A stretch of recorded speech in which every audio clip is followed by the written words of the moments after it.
Magandang araw po sa inyong lahat mga kababayan at welcome back dito po sa Pinar at ito nga mga karbi natin, Torre Comanta. Nako, ala PBBM, Junvic Rimulya, nabulabog na. Ayan mga kababayan, patungkol po riyan ang ating aalamin at bibigyan ng reaksyon ngayong araw na ito. Pero bago pong lahat mga kababayan, sa mga hindi pa po nakapag-subscribe sa ating munting channel, ay pasubscribe naman po at palike na rin po ng video ito. Maraming salamat po at ito na nga, simulan na po natin to.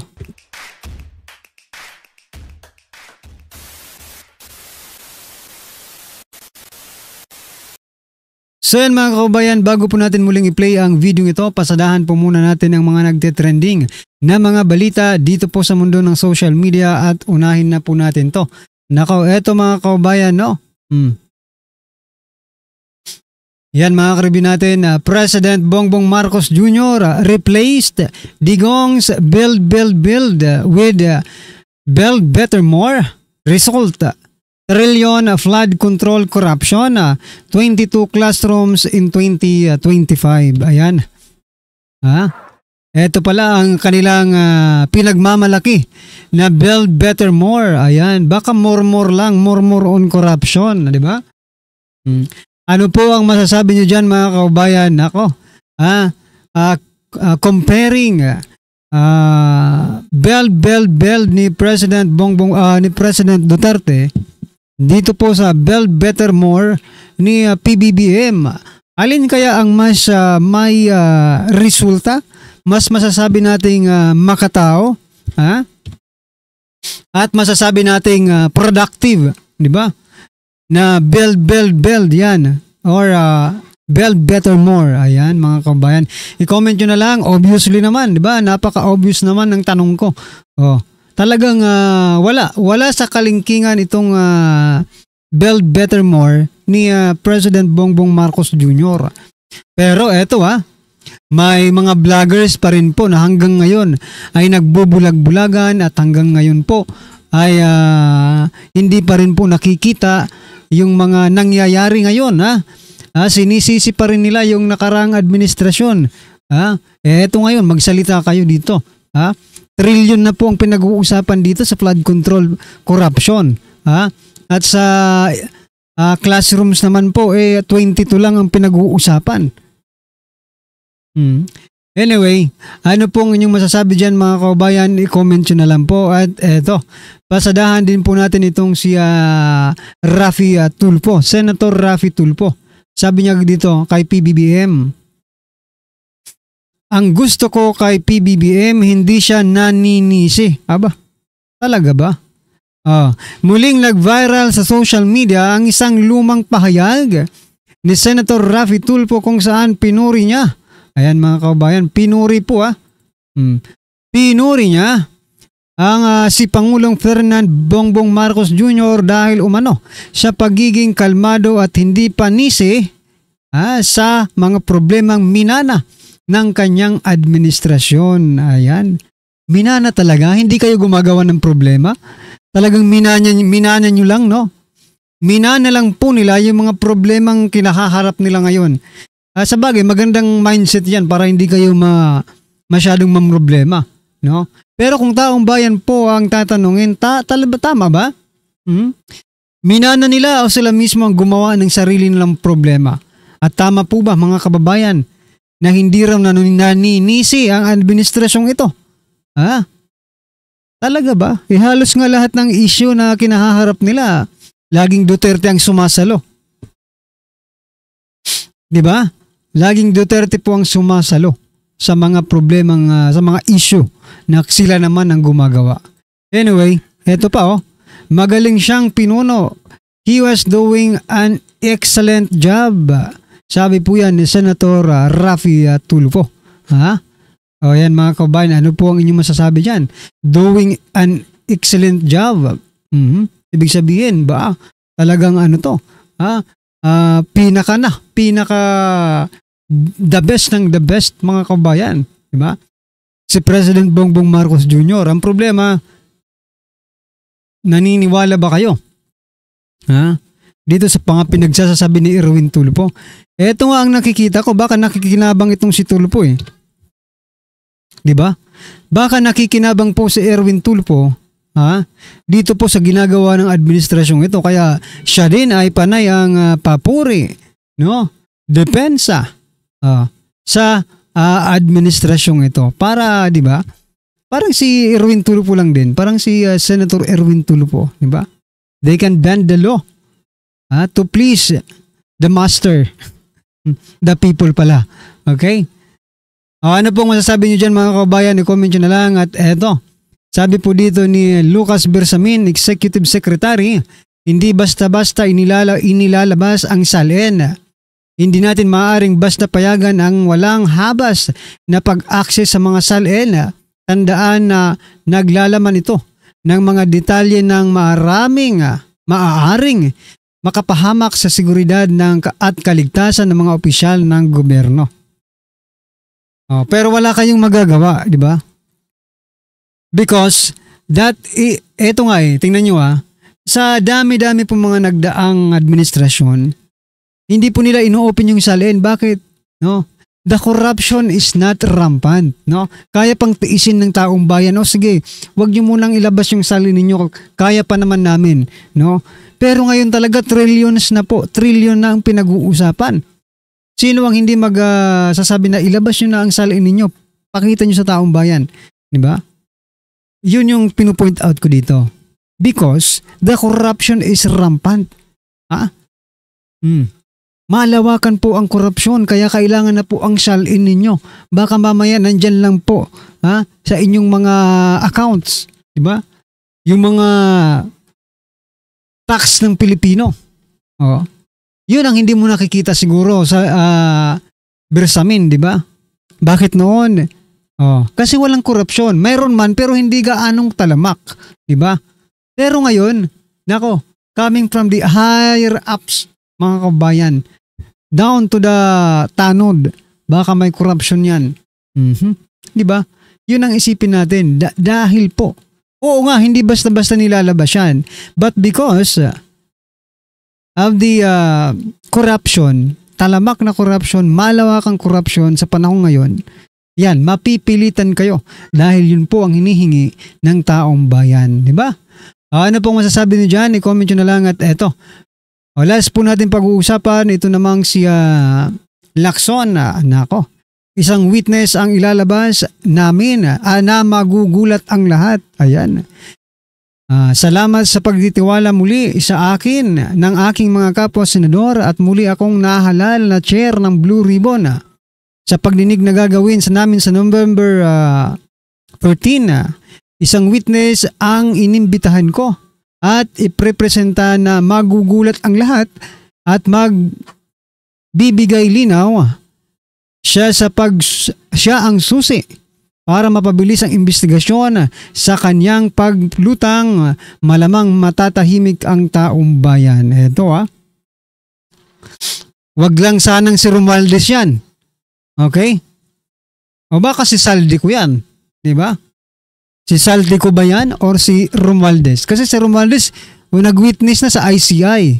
Ngayon mga kabayan, kung si Saldico po ito, talagang dapat siyang magturo ng kanyang mga master din, mga mastermind, no? The people behind Saldico. Dalawa lang po ang nakikita ko Pag hindi yan si Romualdez, si Saldico. Kayo mga kabayan, sino po bang ini-speculate ninyo na isang witness na ito, itong very important witness ni Senator Ping Lacson. Yan, i-comment nyo nga po mga kabayan, baka parehas po tayo ng iniisip, no? Anyway, eto na, pasadahan na po natin ang video ito at bigyan po natin ng reaksyon. Eto na po.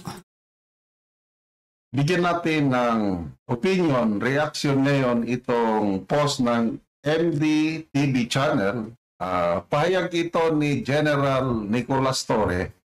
Batikos niya pagpuna niya sa ginawa ni Secretary Junvic Rimulya, yung mga kulungan ng mga kawatan sa flood control. Ang gagandang mga kulungan. May special treatment. Mabuti na lang, nagsalita si General Torre. Ito ang sabi niya, dapat yung mga makukulong na dawit sa flood control, ikulong yan sa normal jail. Nagtaka lang ako, bakit proud pa ata si Secretary John B. Cremulya na inilabas sa publiko tapos at nagawa na ang magiging kulungan ng mga ito. Ngayon lang, ata ako nakakita ng akusado na hindi pa man formal na nakukulong, pinagawan mo na ng special jail. Napakaswerte naman nila. Para saan? Salamat po, General Torre. You're talking sense. But it does not remove yung hindi magandang ginawa mo sa aming Tatay Digong. Galit kami doon. Galit na galit sa inyong pagkidnap sa aming Tatay Digong. At sige, tanggapin na lang namin. There will always be a day of reckoning. But dito sa issue ng flood control, sa issue ng kulungan, ako rin nagtataka. Inunahan para ipalabas na seryoso sila. Seryoso. Tapos, ganon din ang sabi ni Mayor Magalong. Dapat, pag may makulong, doon sa mga ordinary jail, hindi sa mga special. Para lang nagbabakasyon kung ganong kagandang kulungan. Nako po. Para ba walang normal na presong makakitang special treatment sila? Alam nyo, yan ang iisipin ng taong bayan. Biruin mo, ninakawan na ang gobyerno, libo-libong mga tao ang hindi lang libo-libo, milyones. Yan. Kasi hindi lang flood control ang dinali nila . Pati farm to market road, dinali. Pati, classroom. Grabe. Sino ba yung nagsabi? Si Congressman Libiste. Halos walang kickback dyan sa classroom. Doon sa flood control. Ayun, marami. Kaya sabi ni Secretary Angara, nawili sila sa flood control. Ginawang second priority o last priority ang classroom. O di kawawa ang ating mga kabataan. Anong klaseng administrasyon ito na yung mga previous administration, Aquino and Duterte, DepEd ang nagpapatayo ng mga classroom, kaya maraming napapatay noon. Pagdating ng Marcos Jr. administration, binigay lahat sa DepEd. Saka mga kabayan, magtataka po tayo kasi nga sa budget ng 2025 yata yun di ba? Mas mataas pa ang budget ng DPWH kaysa po sa budget ng Department of Education. But sabi nga sa nakita kong balita, nasa batas po natin mga kabayan that the education, yung budget po ng education ang pinaka mataas dapat ang budget sa lahat po ng departamento. Dapat Department of Education ang may pinakamataas na budget. Pero hindi, iba po ang kanilang nilagyan ng malaking budget. DPWH yata kasi umabot ng trillion sa DPWH. Sa DepEd magkano lang. Tapos eto pa mababalitaan natin. 22 classrooms pa lang. DPWH. Yan ba yung the best president we have in the world? Anong klaseng management? Anong klaseng leadership? Tapos, pinagmayabang pa niya sa kanyang SONA. 22,000 classrooms nang na-open. Gagawa pa tayo ng 40,000 classrooms at the end of my term. Tapos, 22 lang natapos. Yan ang tatak Marcos Jr. Tatak bagong lipunan. Balik tayo dito. Libo-libo lang kasi sabi niya na pikton eh. Ninakawan ng gobyerno, libo-libong mga tao ang nagdurusa dahil sa baha. Madami rin ang nasawi. Tapos, yung mga gumawa nito, bibigyan mo ng komportabling kulungan. Pag samasamain mo pa sila sa isang selda, abay, happy-happy yan. Ang dapat yan, ikulong nyo sa normal na jail. Nagawa nating paggawan ng kulungan ng mayan, yung mga nagdurusa sa baha at nawalan ng tirahan, hindi natin mabigyan ng relokasyon at pabahay. Medyo galit na rin siguro ito.